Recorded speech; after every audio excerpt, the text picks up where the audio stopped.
राधे कृष्णा। जय बोलो राधा रानी की जय।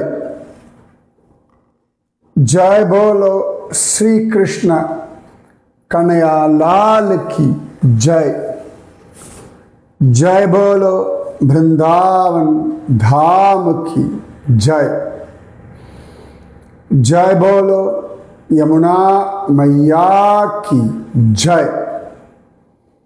जय बोलो गोवर्धन गिरिराज की जय।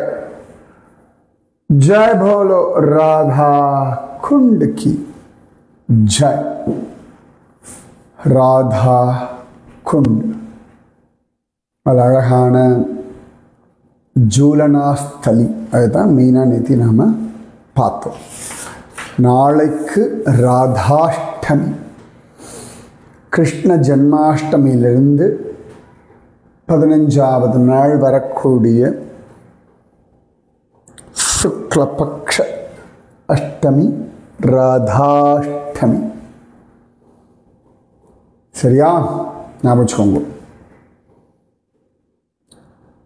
அதில் நம்ம ராதா குண்டை பற்றி பேசின்னு இருக்கோம், அனுபவிச்சுட்டு இருக்கோம். இதை விட வேறு என்ன பாக்கியம் நமக்கு வேணும்?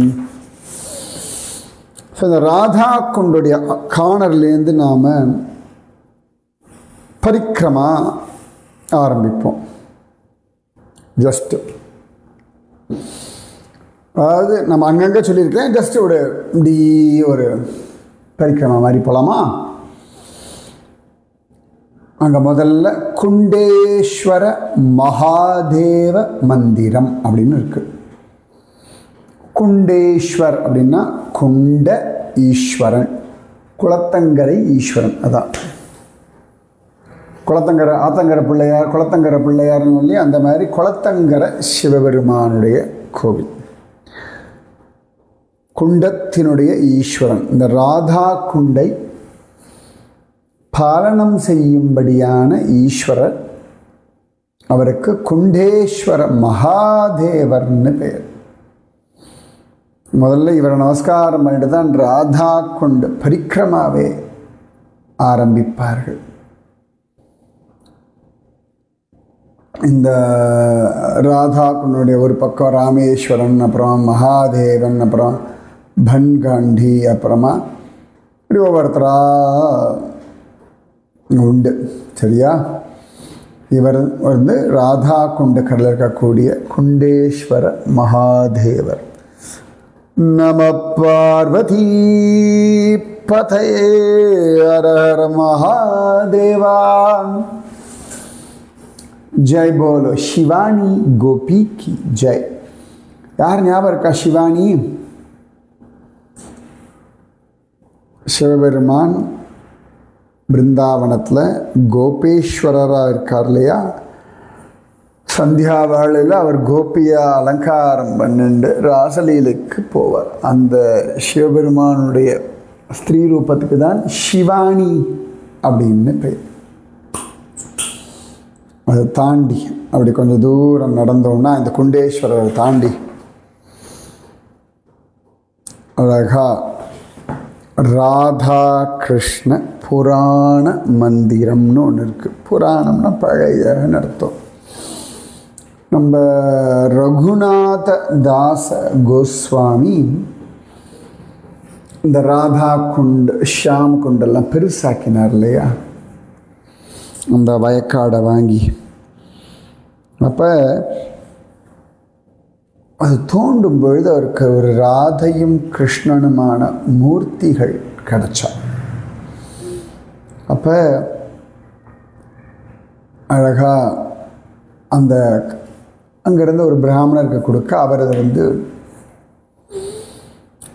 பூஜை பண்ணிட்டு இருந்தார் இந்த குளத்தங்கரையில் வச்சுண்டு. அதுதான் அந்த ராதா கிருஷ்ணமூர்த்தி. நடுவில் போய் யாரோ திருடிட்டு போயிட்டா, எங்கே இருக்கான்னு தெரியல. இப்போதைக்கு அங்கே அதனுடைய பிரதிபிம்ப மூர்த்தி, பிரதிபா மூர்த்தின்னு சொல்லுவா இல்லையா, அந்த மூர்த்தி அங்கே இருக்குது. அந்த இடத்துல ஒரு ஆலமரமும் வேப்ப மரமும் ஒன்றோட ஒன்று கட்டின்னு இருக்கும். அது ராதையும் கண்ணனும் அப்படின்னு சொல்லுவார்கள். லோக்கலில் இருக்கும் அஜுகல் கிஷோர் அப்படின்னு சொல்லுவாங்க, யுகல கிஷோரன். ஸோ குண்டேஸ்வர மகாதேவ மந்திர். அடுத்தது ராதா கிருஷ்ண புராண மந்திரம். அதுக்கப்புறம் தான் நேற்று நான் சொன்னேன் இல்லையா, ஜூலனஸ்தலி. 2 ஜூலனஸ்தலி சொன்னேன். அது ஒன்று வந்து கோபிகைகள், ராதா ராணி, கிருஷ்ணன் எல்லாரும் உட்கார்ந்து ஆடக்கூடிய ஒரு பெரிய ஆலமரத்தினுடைய இடம் அது. ஸோ அது 3வது பிரதட்சிணா மார்க்கத்தில் நான் சொல்கிறேன். ஓகேவா? ஸோ ராதை, கிருஷ்ணன், கோபிகள் எல்லாம் ஒரு ஊஞ்சலில் உட்கார்ந்துருக்கு. மற்ற கோபிகைகள்லாம் அப்படியே அவர்களை ஆட்டி விடுவார்கள். இந்த இடம் ஜூலன ஸ்தலின்னு பெயர். ஆச்சா? ஸோ குண்டேஸ்வர மகாதேவர், ராதா கிருஷ்ண புராண மந்திர், ஜூலன ஸ்தலி. அதுக்கடுத்து ஒரு கோவில் இருக்குது, கோபால மணிபுர மந்திரான்னு பேர் இருக்குது. மணிப்புரா, அவ்வளோ மணிப்பூரான்னு தெரில எனக்கு. இந்த கோவில் வந்து 1890களில் கட்டியிருக்கா. மணிப்புராவினுடைய ஒரு ராஜா, சுரச்சந்த மகாராஜான்னு அவருக்கு பெயர். அப்போ பரம்பரையாக ஒரு பாலகோபாலனை பூஜை பண்ணிட்டு இருந்தார். ஒரு நாள் அவருக்கு ஒரு அழகான சொப்பனம். அப்போ இந்த பாலகோபாலன் சொன்னால், எனக்கு ராதா குண்டு கரையில் போய் இருக்கணும்னு ஆசையாக இருக்கு. எனக்கு வந்து அழகாக ஒரு கோவில் கட்டு. அதாவது நான் சன்னதிலே பார்த்தா ராதா குண்டு தெரியணும். அதே மாதிரி எனக்கு ராதா குண்டில் பார்க்கணும், சூரியோதயத்தையும் பார்க்கணும் அப்படி சொல்லி இந்த மாதிரி இந்த இடத்துல இப்படி கோவில் கட்டுன்னு பகவானோட ஸ்பெசிஃபைடாக சொல்லிட்டான். உடனே ராஜா வந்து ராதா குண்டுக்கு வந்து எல்லாம் சொல்லியிருக்கான். கரெக்டாக இருந்தது. அப்படியே அவர் அது வரைக்கும் வந்ததான்னு தெரில, வந்திருக்காரான்னு. அவர் அசந்தே போயிட்டார். அதன் பிறகு அங்கே இருக்கவாட்ட சொல்லி பகவான் சொன்ன மாதிரி எக்ஸாக்ட் ஸ்பாட்டில் அவருடைய பாலகோபாலனுக்கு ஒரு கோவில் கட்டினார். ராதா குண்டமும் தெரியும், சூரியோதயமும் தெரியும். அது என்னென்னா, நித்தியம் கோவில் சன்னதி திறந்த உடனே சூரியனுடைய முதல் கணங்கள் அழகாக அந்த கோபாலன் மேலே படுமா. இன்னும் பார்த்ததில்லை, ராதா குண்ட் கரையில் தான் இருக்கான்னு சொல்லி நிறைய இருக்குது பார்க்குறதுக்கு. நான் அடுத்த வாட்டி போகும்போது பார்க்கணும். ஸோ கண்ணனே ஆசைப்பட்டு இப்படிலாம் கோவில் கட்டினா இந்த இடம் வேணும்னு சொல்லி கட்டின்ற ஒரு கோவில் கோபால மணிபுர மந்திர். ஸோ ஃபஸ்ட்டு குண்டேஸ்வர் மகாதேவர், அதுக்கப்புறமா ராதா கிருஷ்ண புராணா மந்திர், ஜூலனஸ்தலி, அதுக்கப்புறமா கோபால மணிபுர மந்திரம். அதுக்கு அடுத்தது ராதாகாந்த மந்திர். இந்த ராதாகாந்த் எங்கே இருக்கான் அப்படின்னா புரியில் கம்பீரா மந்திர்னு ஒன்று உண்டு. ஸ்ரீகிருஷ்ண சைத்தன்ய மகாபிரபு வாழ்ந்த இடம். அங்கே தான் அந்த ராதாகாந்த் மடம்னே இருக்கு. அங்கே தான் அந்த ராதாகாந்தன் இருக்கான். வக்ரேஸ்வர பண்டிதர்னு அவர் பூஜை பண்ணிட்டு இருந்த மூர்த்தி இப்போ புரியில் இருக்கான். ஆனால் இந்த இடத்துலையும் அவனை மாதிரி ஒரு ரிப்ளிகா மூர்த்தி, அதாவது பிரதிமா மூர்த்தியை இங்கே வச்சுருக்கா. அவர் இங்கே உட்காந்துண்டு நிறைய தியானம் நாமஜபம் எல்லாம் பண்ணியிருக்கார். அதனால் ராதாகாந்த மந்திர். அது பக்கத்தில் ராதா ஷாமசுந்தர மந்திர். ஷாமானந்த பண்டித கோஸ்வாமி அவர் இந்த இடத்துல உட்காந்து தபஸ் பண்ணியிருக்கார். அவருடைய மூர்த்தி, அவருடைய பிரதிபிம்ப மூர்த்தி ராதா ஷாம் சுந்தர கோவில். அதுக்கடுத்து ராதா தாமோதர் அவனுடைய பிரதிம மூர்த்தியும் இங்கே இருக்குது. அதாவது ஒரு காலகட்டத்தில் இந்த ராதா ஷாம் சுந்தர், ராதா தாமோதர் இவெல்லாம் இந்த அவுரங்கசீப்பினுடைய பைத்தியகார்த்தனங்கள் நடக்கும் பொழுது இந்த ராதா கொண்டு கரையில் ஒளிச்சு வச்சு பூஜை பண்ணிட்டு இருந்தான். ஸோ அதை பேஸ் பண்ணி அந்த மூர்த்திகள் இருந்த இடத்துல பிரதிம மூர்த்திகளை இங்கே வச்சுருக்கா. ஓகேவா? அடுத்தது ஸ்ரீனிவாச ஆச்சாரியருடைய அவர் இருந்து தபஸ் பண்ண ஒரு இடம். இங்கே உட்காந்துண்டு இந்த ஸ்ரீனிவாச ஆச்சாரியர் வச்சிருந்த ஒரு கிருஷ்ணன் தான் ஜூலா தாக்கூரான். உங்களுக்கு ஞாபகம் இருக்கான்னு தெரியல எனக்கு. இந்த பிருந்தாவன விஷயங்கள் சொல்லும்போது தீர சமீரேன்னு ஒரு இடத்த பற்றி நான் சொன்னேன். தீர சமீரே ஞாபகம் இருக்கா? தீர சமீரனா என்ன அர்த்தம் கண்டுபிடிச்சி சொல்லுங்கள் பார்க்கலாம். ஏற்கனவே நான் சொல்லியிருக்கேன். அவருடைய அந்த ஜபமால பேக்குள்ளே கழுத்தில் மாட்டிண்டு அந்த கிருஷ்ணனை போட்டுச்சுனா ஜூலா தாக்கூர்னு பேர் அவனுக்கு. அவனை பூஜை பண்ணிய ஸ்ரீனிவாச அவர் இருந்த இடம், அவர் தபஸ் பண்ண இடம் ராதா கொண்ட கரையில் இருக்குது. இதெல்லாமே கௌடிய வைஷ்ணவ சம்பிரதாயத்தில் இருக்கிறவர்களுக்கு முக்கியமான இடங்கள். இவெல்லாமே ரொம்ப வசதியான பக்தர்கள். அதனால் நான் சொல்லிட்டு இருக்கேன். ரைட்டா? நம்ம பார்க்குறோம் இல்லையா? நாம் நிம்பார்க்க சம்பிரதாயம், ஸ்ரீமத் வல்லபாச்சாரிய சம்பிரதாயம் எல்லாத்தையுமே பார்த்துட்டுருக்கோம். இதெல்லாம் வந்து முக்கியமாக இந்த கரையில் இருக்கக்கூடிய இடங்கள். ஸோ இங்கே இருந்துட்டு அவர் நிறைய தியானம் பண்ணியிருக்கார். இவரும் அழகாக நரோத்தமதாசா, ராகவ பண்டிதர் இவர்கள்லாம் தான் சைத்தன்ய மகாபிரபு எந்த பாதையில் விரஜமண்டல பரிக்கிரமா பண்ணாரோ அதெல்லாம் திருப்பியும் கண்டுபிடிச்சி எல்லாருக்கும் பரிக்கிரமா விஷயத்தை சொல்லி கொடுத்தவர்கள். அடுத்தது ராதா கோபிநாத மந்திர். இது வந்து நம்ம பிருந்தாவனத்துக்குள்ளே இருக்கக்கூடிய ராதா கோவிந்ததேவ், ராதா மதன் மோகன், ராதா கோபிநாதன் அவன் இல்லை. இது இன்னொரு கோபிநாதன். இந்த இடம் நம்ம ஸ்ரீகிருஷ்ண சைத்தன்ய மகாபிரபுவினுடைய பரமசிஷ்யர் ஸ்ரீபாத நித்யானந்தர், அவருடைய மனைவி ஜாஹ்னவி மாதா, ஜாஹ்னவின்னு சொல்லுவார். ஜன்னு மகரிஷியினுடைய காதோட்டை வழியாக வெளியில் வந்ததுனால கங்கைக்கு ஜாஹ்னவி அப்படின்னு ஒரு திருநாமம் உண்டு. அந்த மாதிரி அந்த நாமத்தை கூட தான் இந்த ஸ்ரீபாத நித்யானந்தருடைய மனைவி ஜாஹ்னவி மாதா. இந்த இடத்துல ஒரு தமால மரம் உண்டு இந்த கரையில்.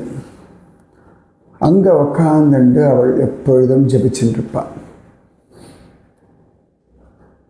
ஹரே ராம ராம ராம ஹரே ஹரே, ஹரே கிருஷ்ண கிருஷ்ண கிருஷ்ண ஹரே ஹரே, ஹரே ராம ராம ராம ஹரே ஹரே, ஹரே கிருஷ்ண கிருஷ்ண கிருஷ்ண ஹரே ஹரே அப்படின்னு ஜபிச்சுருப்பாள். ஒரு நாள் அந்த அம்மா அப்படியே தன்னை மறந்து ஜபிச்சுட்டு இருக்கும் பொழுது காற்றினிலே வரும் கீதமாக ஒரு குழலோசை, கிருஷ்ண வேணு கானம் அந்த அம்மா காதில் விழுந்தது.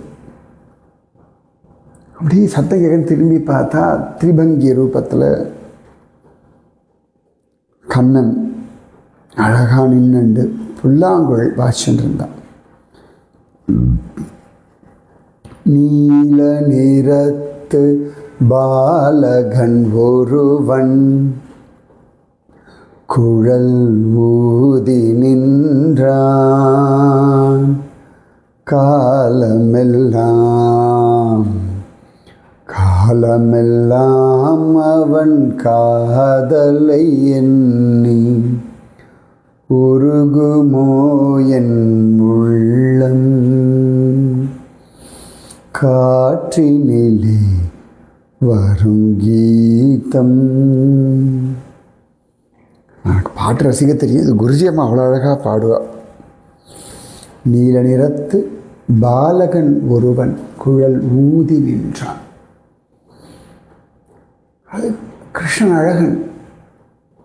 தெய்மே நம்ம நின்னாலே போதும். அந்த குழல் ஊதுகின்ற போஸ் திரிபங்கி ரூபம், பாங்கே பிகாரி திரிபங்கி ரூபத்தில் இருக்கான்னு சொன்னோம் இல்லையா?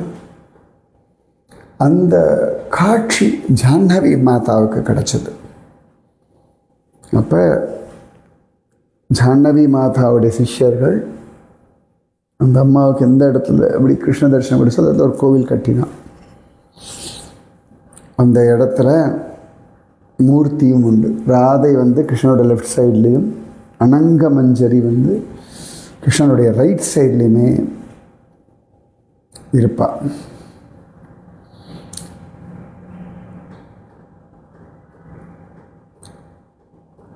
ஏற்கனவே நம்ம சொல்லியிருக்கோம், இந்த அனங்க மஞ்சரி அவனுடைய அவதாரம் தான் இந்த ஜாஹ்னவி மாதா. ஸோ அந்த அம்மா காட்சி கிடச்சி அந்த ராதா கோபிநாதன் கோவில். ஸோ என்னென்னலாம் உண்டு சொல்லுங்க பார்க்கலாம்.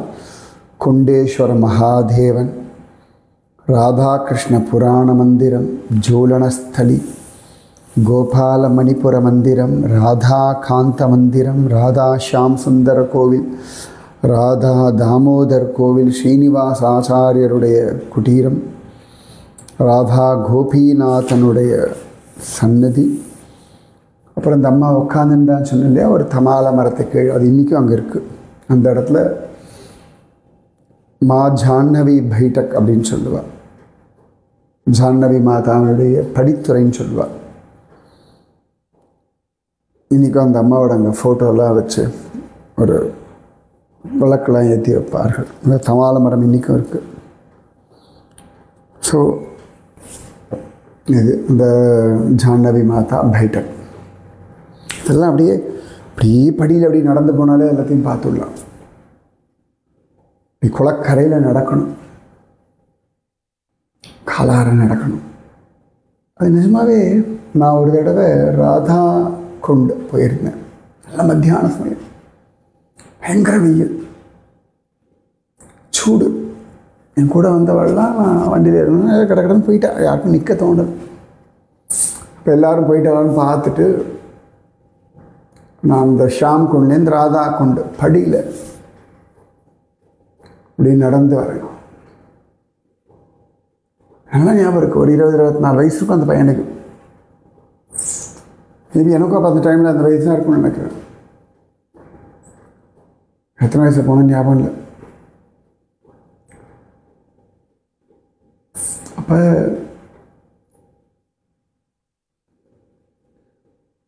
யாருமே இல்லை இந்த குளக்கரையில். நான் நடந்து வந்துட்டுருக்கேன். அந்த பையன் ராதா குளத்தை பார்த்தா, ஹே ராதாமா அப்படின்னு அழுதான். அதாவது சுற்றி இருக்கவா தன்னை கொண்டாடணும், தான் பக்தன் நிரூபணம் பண்ண, அதெல்லாம் ஒன்றுமே இல்லை. அந்த ராதா குண்ட தரிசனமே அவனுக்கு ராதா மாதாவினுடைய தரிசனம்னு அவனுக்கு ஒரு அனுபவம். அப்படியே அவனை பார்த்துட்டு இருந்தேன். கைகூப்பி அப்படி தலை வணங்கினேன் அவனுக்கு. ஏன்னா என்ன பாவம். இன்னி வரைக்கும் அந்த ராதா கொண்டு போகும்பொழுதெல்லாம் அந்த பையன் நினச்சிப்பேன் நான். அதுக்கப்புறம் நாங்கள் நமஸ்காரம் பண்ணான். நான் அவனை மானசீகமாக நமஸ்காரம் பண்ணேன். திருப்பி ஹே ராதாராணி அப்படின்னு. யாரும் கூட இல்லை, அவங்க கூட தண்ணியிலெல்லாம் இறங்கலை. இந்த ராதா கொண்டு கரையிலே அப்படி நடந்து போயிடும் வேகமாக. நான் அப்படியே இந்த வெயிலில் கூட நின்றுட்டு இருந்தேன். இன்னும் அந்த காட்சி அப்படியே என் மனசில் நிற்கிறது. நிஜமாவே அந்த மாதிரி பக்தர்கள் தான் இந்த மாதிரி இடங்களை உயிர்ப்போட வச்சுருக்கா. இல்லாட்டெலாம் அந்த இடத்துலலாம் என்னத்த மகாத்மியம் இருக்க போகிறது? அது இருக்கும், நமக்கு புரியாது இல்லை. இந்த இடங்கள்லாம் இன்றைக்கும் அது ஜீவிதத்தோடு இருக்குது, சாநித்தியத்தோடு இருக்குன்னா இந்த மாதிரி பக்தர்களால். தெய்வ சாநித்தியம் எல்லா இடத்துலையும் இருக்குது. சில இடங்களில் உணரணும்னா பக்தர்களை கொண்டு தானே. இப்போ சாதாரணமாக சொல்லுவோம் தூணிலும் இருப்பான் திரும்பிலும் இருப்பான். ஆனால் எப்படி உணர முடியுது? பிரகலாதன் காரணம் கொண்டு தானே இல்லையா? ஸோ ராதா கொண்டு. ஹே ராதா மாதா, நாளைக்கு ராதாஷ்டமி. நீங்கள் எல்லாருக்கும் ஆசீர்வாதம் பண்ணி இதை கேட்குறவ எல்லாருக்கும் உன்னை போல் ஒரு கிருஷ்ண பிரேமை லபிக்கட்டும். ராதே கிருஷ்ணா. ராதே கிருஷ்ணா கிருஷ்ணா ராதே, ராதே கிருஷ்ணா கிருஷ்ணா ராதே, ராதே கிருஷ்ணா கிருஷ்ணா ராதே, ராதே கிருஷ்ணா கிருஷ்ணா ராதே. जय बोलो राधा रानी की जय, जय बोलो श्री कृष्ण कन्हैया लाल की जय, जय बोलो वृंदावन धाम की जय, जय बोलो यमुना मैया की जय, जय बोलो गोवर्धन गिरिराज की जय, जय बोलो राधा कुंड की जय, जय बोलो जाह्नवी माता की जय. राधे कृष्णा.